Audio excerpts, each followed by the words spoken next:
चलो जी चलो। आज करेंगे हम 5वां अध्याय का ना सेल्फ रिवीजन। ठीक है, कितने पेज पर है?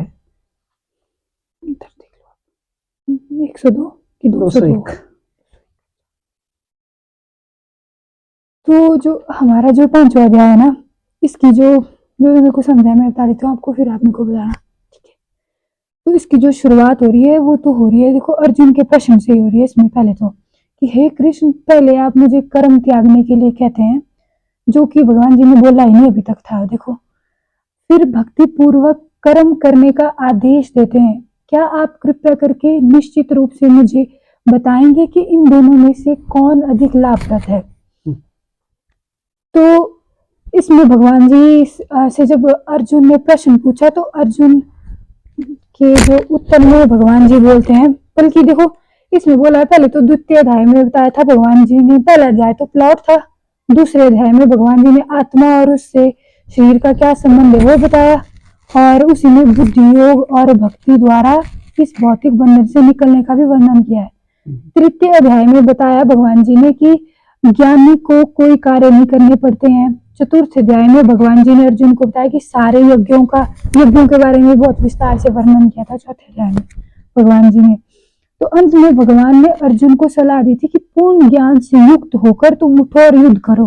वैसे तो स्पष्ट शब्दों में तो बता रहे भगवान जी अर्जुन को कि युद्ध करने के लिए, बट वो फिर भी मेरे हिसाब से वो इसलिए भी डिनाई कर रहा होगा कि युद्ध करने के लिए ना, क्योंकि अगर मैं अपने घर, उसमें उसका स्वार्थ पता क्या लगता है मेरे को, कि जैसे अगर वो अपने घर वालों को मारेगा तो उसको लगे कि सारा दोष कहीं उसी के सिर पे ना बोल दे कि फ्यूचर में कि भैया जैसे हम उसने मारा अपने घर वालों को, कैसा था वो, इस तरह से शायद वो तब कर रहा है मना युद्ध करने को। अगर ये उसको पता लग जाए कि तेरे ऊपर कोई भी बाद में ब्लेम नहीं करेगा तेरे को, बल्कि तेरे को एज अ लीडर चुनेंगे बाद में लोग, तो वो ऐसा जरूर करता। पर उसको ये था कि भाई कहीं ना कहीं स्वार्थ की मेरे को ही ब्लेम करेंगे बाद में मैंने मारा, और स्त्रियों को जो नाश, कुल का नाश करने के लिए मेरे ऊपर आरोप लगेंगे, अपने सब कुछ का आरोप मतलब मेरे को लगेगा, तब शायद वो डिनाइल कर रहा था और ये कंफ्यूजन बता रहा था कि मैं भक्ति से युक्त कर्म करूं या फिर कर्म त्यागूं या फिर किस तरह से करूं, जो आप बोल रहे तो कैसे करूं उनको बताना। तो भगवान जी इसमें भक्ति युक्त कर्म को बताते हैं सबसे पहले तो षष्ठ पूरे अध्याय में, ठीक है, कि हमारे को भगवान जी का स्मरण करते करते युद्ध कर तू। क्योंकि जैसे कि इसमें ये भी हो सकता है कि पहले तो सरेंडर करना है हमें भगवान जी के सामने और फिर भक्ति युक्त कर्म करने का सबसे मेन है कि पहले भगवान जी को बोल दो कि मैं युद्ध करने वाला हूँ, और उसको एंड में जब कर लिया तो उसको उसके बाद ही भगवान जी को समर्पित कर सकते हैं, ये हो सकता है मेरे हिसाब से। तो और भगवान जी इस अध्याय में खुद ही बोल रहे हैं कि हर चीज कृष्ण की है और उसका उपयोग भी कृष्ण के लिए ही करना चाहिए, मतलब उन्हीं के लिए ही, क्योंकि भगवान जी ने सब कुछ बनाया, हमको भी उन्होंने बनाया, तो हमको हर चीज उनको एटलीस्ट ऑफर तो करनी चाहिए कि भाई थैंक यू भगवान जी, आपने दिया तो दिया हमको इतना, है ना। तो और हम बोलते हैं भगवान जी की सारे जो है ना मेरे बच्चे हैं, और जो भी करना है जो कुछ उनके उन्हीं के लिए करना है हमको, उनके बच्चे तो अपने माँ बाप के लिए हमारा फर्ज है कि हमको उनको एक बार याद तो करना ही चाहिए। वैसे तो हमसे कुछ मांगते तो है नहीं वैसे भी।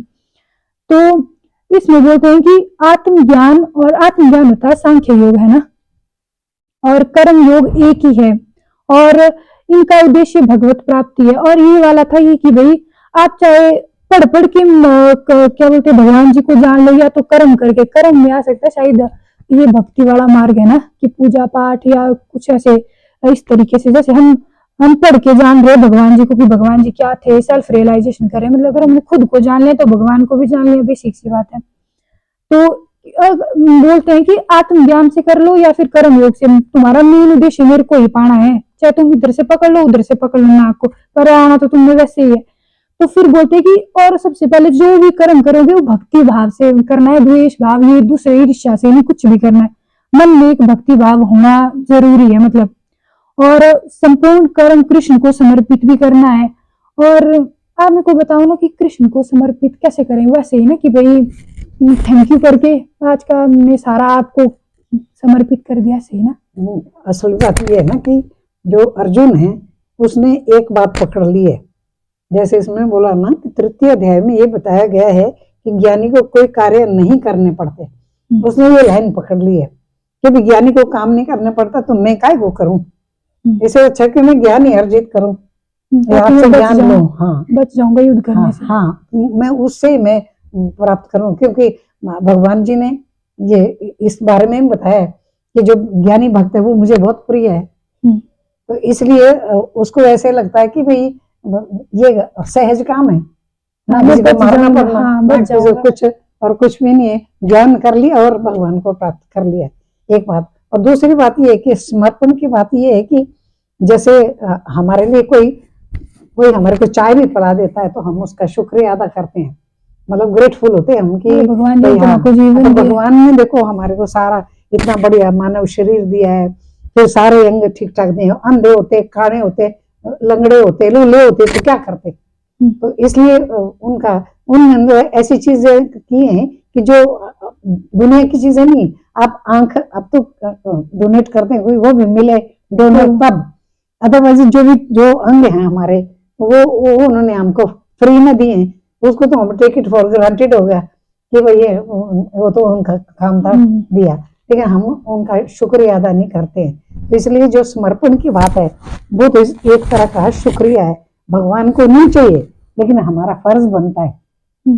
तभी नोटिस करेंगे ना इतने लोगों में से हमको हाँ, कि भाई अच्छा ये बच्चा कर रहा है, हमको हाँ शुक्रिया हाँ बा। हाँ। और फिर सात्विक जो है भोजन अर्पण किया जाता है सात्विक, क्योंकि वो इसमें एक ही बात बोलते हैं कि भगवान भाव के भूखे हैं, भोजन के भूखे नहीं है।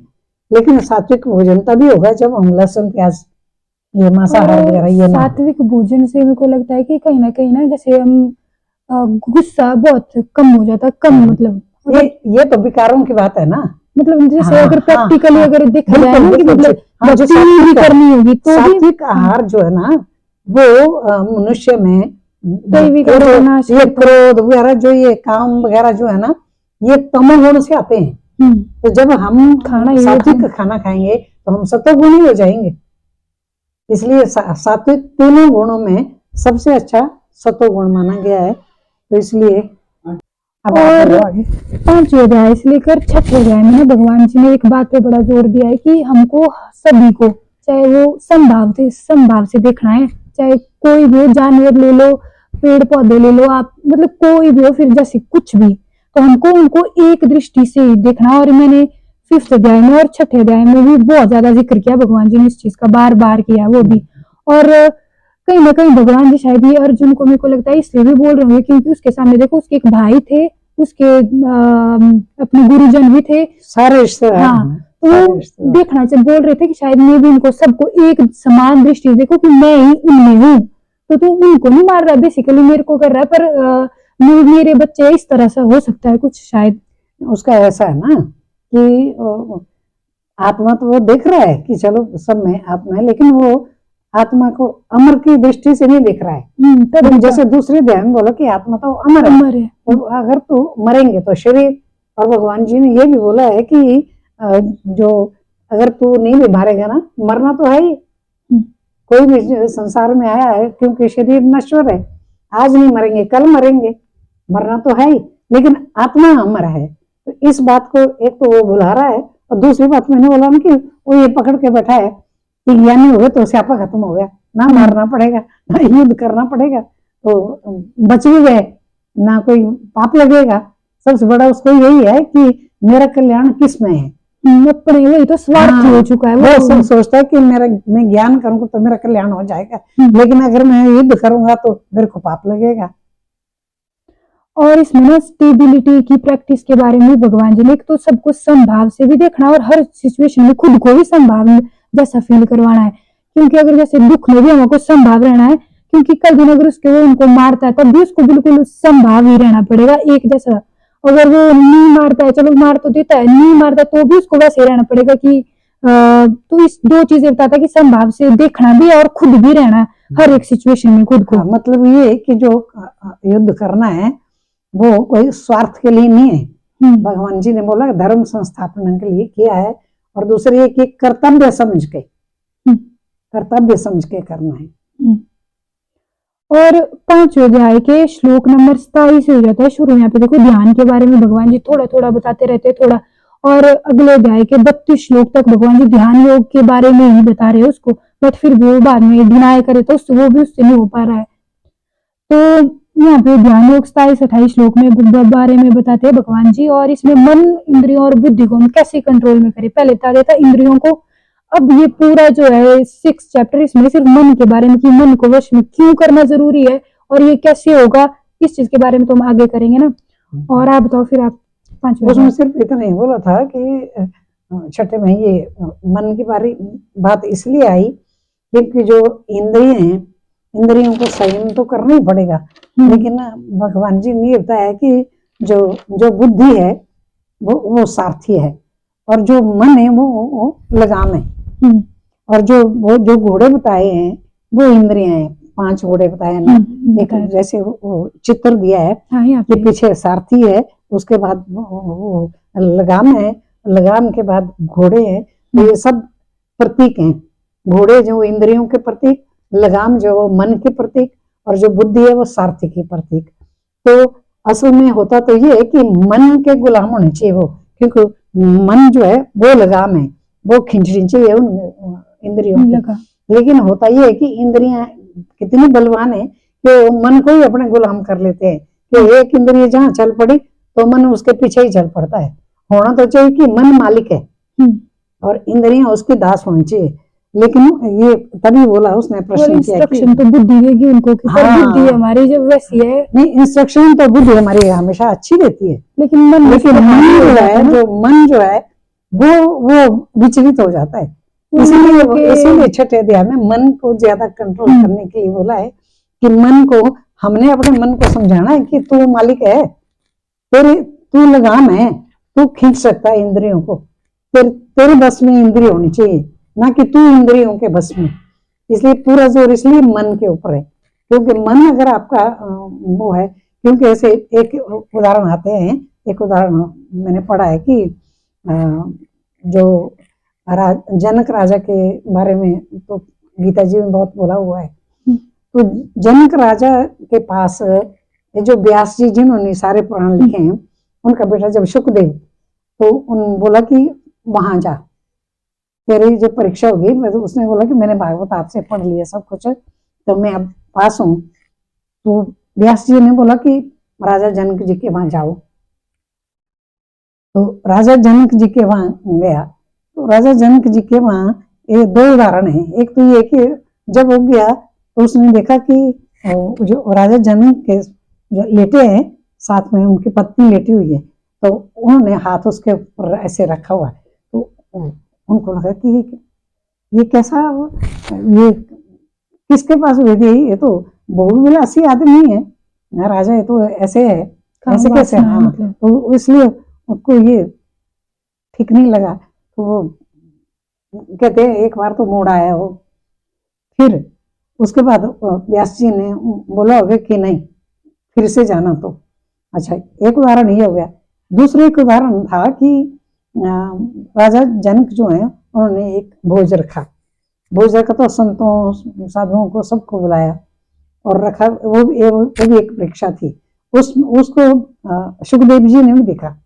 उसमें ऐसा था कि उन्होंने ऐसे भोज लगाए हुए जो खाने पीने का हिसाब किताब ऊपर लगाए हुए। अच्छा, पक्खे जहर वगैरह वाली वो स्टोरी नहीं, पक्खे लगाए। तो पक्खे जो लट गए हैं वो सूत के धागे में। अच्छा, तो सूत के धागे में लट गए तो पक्खे चल रहे। तो वो लोग बड़े बढ़िया बढ़िया व्यंजन बनाए हुए। तो जब वो खा बैठे लोग, तो राजा जनक ने पूछा कि भोज कैसा लगा। तो फिर एक आदमी ने हिम्मत करके बोला कि राजा जी कोई पता नहीं कैसा लगा। अच्छा, बोला ध्यान तो पक्के पर था कि वे पता नहीं सूत से कब सूत टूट जाए तो सिर के ऊपर पड़ जाएगा तो हम खत्म है, क्या का भोज तो क्या। तो इसके द्वारा ये उन्होंने मतलब सिद्ध किया कि जो मन है, खाया उन्होंने सारा, देखा भी सब कुछ, खाया भी, लेकिन उसका पता ही नहीं चला। पता क्यों नहीं चला? क्योंकि मन तो वहां अटका हुआ था। तो इसलिए जो इंद्रियां हैं, इंद्रियां इटसेल्फ हमारा कुछ नहीं बिगाड़ सकती। बिगाड़ता है तो मन बिगाड़ता है। क्योंकि अगर उस खाने की तरफ मन का ध्यान होता, खा तो इंद्रिया रही थी, स्वाद चख रही थी, नाक से बास भी अच्छी आ रही थी, स्वाद अच्छी आ रही थी, आंखें देख रही थी कितना बढ़िया खाना है, लेकिन वो स्वाद वो पता ही नहीं चला, वो बस कैसे कैसे पेट भरने की क्यों कि जो मन जो था, मन तो अटका हुआ था वहां कि भाई सूद से कब जैसे ये पक्का गिरेगा तो कब जैसे हम खत्म। तो इसलिए इसीलिए मन के ऊपर ज्यादा कंट्रोल करने के लिए बात होती है कि ये हमारा जो गलती होती है, इंद्रियां इटसेल्फ कुछ नहीं कर सकती, कुछ नहीं कर सकती इंद्रियां जब तक हमारा मन उनके साथ पीछे ना लगा हो। तो जब मन वहां लगा हुआ था कि भाई वहां तो खाना खा भी लिया, पेट भी भर लिया, पता फिर नहीं लगा कि स्वाद कैसा था। इस बात के लिए बोला हुआ है कि जो मन के ऊपर इसलिए ज्यादा ध्यान दिया कि ध्यान का मतलब ये कि मन का ध्यान कहाँ, किस इंद्रिय के पीछे है। अब स्वाद के पीछे जाएगा तो फिर तो स्वाद इंद्रिय का गुलाम हो गया, इसी तरह आंख का। लेकिन जो मन है, सारा जो काम गड़बड़ करता है वो मन। पांचवें का बोलो, आप क्या बोल रहे थे, जो आपने लिखा है उसको समझाओ। बस यही है मेरा छोटा सा, ये इसमें नहीं, पांचवें का कर रहे थे ना, पांचवें में एक तो ये क्वेश्चन हो गया। बस बाकी क्वेश्चन ना अर्जुन ने छठे अध्याय में सबसे ज्यादा क्वेश्चन पूछे। हाँ। ये इसमें बस यही था कि ध्यान में भगवान जी शुरू कर देते थे कुछ 27 श्लोक से, और आगे वाले 32 श्लोक तक चलेगा, फिर वो तो मैं अगले वाले उसमें बताऊंगी। हाँ, सिर्फ पांचवें अध्याय में सिर्फ मैं एक बात बोलूंगी, जैसे इसका ये जो तीसरा जो है ना ये श्लोक, ये इसमें मेरी बड़ी नजर अटकती है कि जो ये है ना, ये नित्य सन्यासी यो न द्वेष्टि न कांक्षति निर्द्वंद्व ही महाबाहो सुखम बंधात प्रमुच्यते। कि जो पुरुष ना तो कर्म फलों से घृणा करता है और ना कर्म फल की इच्छा करता है, वह नित्य सन्यासी जाना आता है। हे महाबाहु अर्जुन, ऐसा मनुष्य समस्त द्वंद्वों से रहित होकर भव बंधन को पार कर पूर्णतया मुक्त हो जाता है। मतलब ये है कि सन्यासी होने के लिए कोई घर बार छोड़ने की जरूरत नहीं है। ये चीज तो ये बहुत अच्छी जो पांचवें अध्याय के जो मेरा ध्यान जाता है कि भाई सन्यासी वो नहीं कि जो पढ़ के घर बार छोड़ के चले गए जी, और फिर बाद में भगवान कपड़े धारण कर लिए, लेकिन मन तो आपका घर में ही अटका हो। तो सिर्फ वस्त्र बदलने से आप सन्यासी नहीं हो जाते। सन्यासी वही है, बोला कि जिसको जो ना कर्म ना उसको इच्छा होती कि मैं कर्म फल में जो मिला, मतलब जो मिला वो ठीक है, भगवान संतुष्ट है उसमें, और वो ना उसको द्वंद होता है, वो सुख दुख। जैसे तो दूसरे अध्याय में बोला है कि समत्वम योग उच्यते, दूसरे अध्याय का। इसलिए जगह जगह मैं कई बार बोलती हूँ कि दूसरा अध्याय जो है पूरे गीता जी का बीज है। वो उसमें जैसे दो चीजें हैं, एक तो बोला है कि योगः कर्मसु कौशलम, योग से लेते हैं हम कर्मयोग को, और संन्यास से लेते हैं हम दूसरा पक्ष कि सन्यासी हो गया। मतलब सन्यासी हो गया कि मतलब भौतिक संसार से दूर जाना। हाँ, अलग हो गया, मतलब छोड़ छाड़। हम ऐसे समझते हैं कि जिसने छोड़ छाड़ दिया संसार का सब कुछ, विरक्त हो गया। अगर हम यहाँ बैठे बैठे भी अगर खाना भी खाए, अगर वो लिमिट का ही खाए, वो भी एक तरह से सन्यासी हो गया, क्योंकि हर किसी के हाथ में नहीं ना लिमिट का। निष्काम कर्म योग है ना, वही तो संयम है, वही तो संयम है कि बहुत स्वाद लगा तो पत्थर भर के खा लिया, और स्वाद नहीं लगा तो छोड़ के। वहां आ गया वो द्वेष, जो ना द्वेष्टि ना कांक्षति है, तो मतलब आपको ठीक अच्छा नहीं लग रहा है तो आपने छोड़ दिया, वो हो गया द्वेष, घृणा हो गया, नहीं। और मिले तो भी अच्छा है तो भी खा लो, बुरा है तो भी, पेट भरना मेन मोटिव होना चाहिए बेसिकली। हाँ, अगर इस उदाहरण लेते हम तो। हाँ, महाराज जी बोलते थे कि महाराज जी पता क्या बोलते थे, शेर को होता है इसका चारा बाड़ा।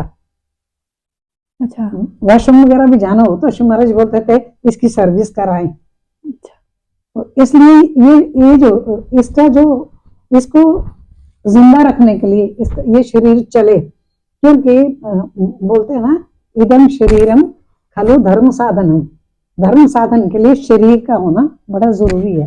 तो शरीर की रक्षा करना ये हमारा पहला धर्म है।